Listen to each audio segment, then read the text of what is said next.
Нийслэлийн хэмжээнд 2025 онд 267 төсөл төлөвлөж 92% гүйцэтгэлтэй хэрэгжүүлжээ.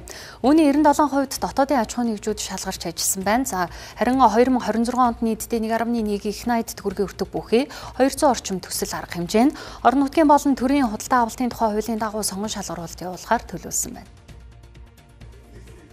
Бизнес эрхлэгчдийг дэмжих жилийн хүрээнд жижиг дунд үйлдвэрлэлийн инкубатор төвийг толгойд, Баян Өшөө, Сэлб, 32-ын тойрог, Хуучин урт цагаан зэрэг 5 байршилд байгуулахар болжээ.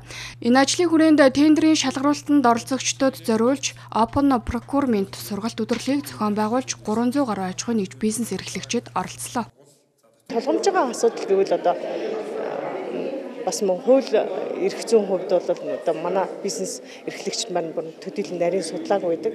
Мөн бас өөрсдөө тендерийн баримт бичиг боловсруулахдаа одоо нотлох баримтууд ч юм уу өөрсдийнхөө одоо шалгуур үзүүлэлтийн дагуу эрүүлэх ёстой баримт бичгээ дутуу өрүүлдэг. Мөн тендер шалгаруулалт одоо илгээхдээ одоо хэтэрхий одоо тулгаж илгээсэн нь бол систем одоо гацдаг гэх мэтчлэн одоо хүндрэл бэрхшээлүүд бол дурдж байна. Энэ болгоныг бол ингэж одоо сэргийлэх боломжтой. Энэ дээр одоо та бүхэн алддаг шүү. Энэ бүгэн дээр анхаараарай гэдэг үднээс бол энэ өнөөдрийн сургалтыг зохион байгуулж байна.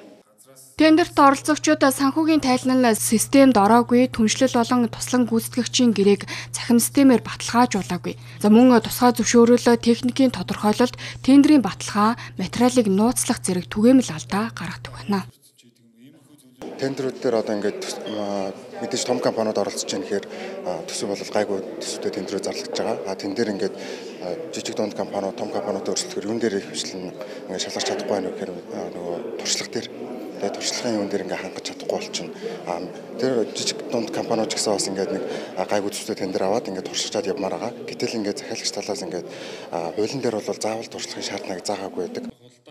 2025 онд нийслэлийн хэмжээнд 567 төслийн 505 дотоодын аж ахуйн нэгжүүд 14 гадаадын аж ахуйн нэгж шалгаран ажилласан байна. Эдгээр төсөл арга хэмжээг салбараар нь авч үзвэл авто замын салбарт 48, барилга байгууламж 44, барилгын засварт 110 төсөл арга хэмжээнд гүйцэтгэгчийг шалгаруулсан байна.